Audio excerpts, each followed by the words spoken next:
5 key points with regards to this time when we are launching this shadow budget. One of them is on the debt pressure.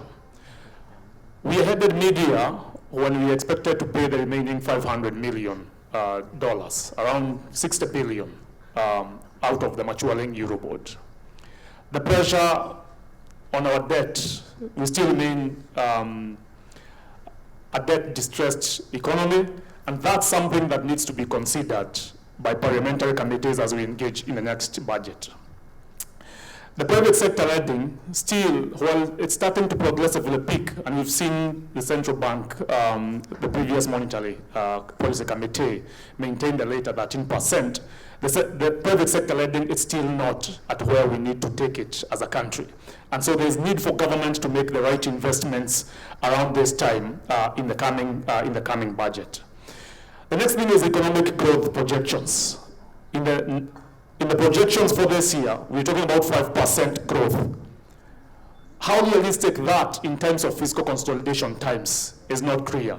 And so as we think about economic projection, it's very important that we consider fiscal consolidation not in the vulnerable sectors so that we attain economic growth. We have to ask ourselves, which are sectors that we need to cut and which one do we need to propel? The next item in this, in terms, budgeting in terms of fiscal consolidation is also the question around budgeted corruption. Majorly, our budget is highly affected by corruption because we have contractor-driven items on the budget, not necessarily for service delivery, not for delivering services to taxpayers, but to line up pockets for those who are keen and intent on freezing us as a country. That's something that, difficult questions that parliamentary committees need to ask during the interrogation of the budget. And finally, it's time we move to full fiscal decentralization. We must move to full devolution in the coming year.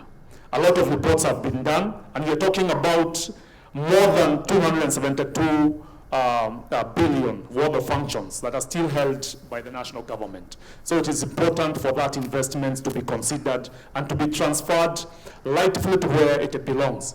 And when these resources are moving, then the oversight institutions, the EACC, ODPP, Office of the Auditor General, need to be provided with more resources to support counties with regards to oversight, because we must oversight these resources.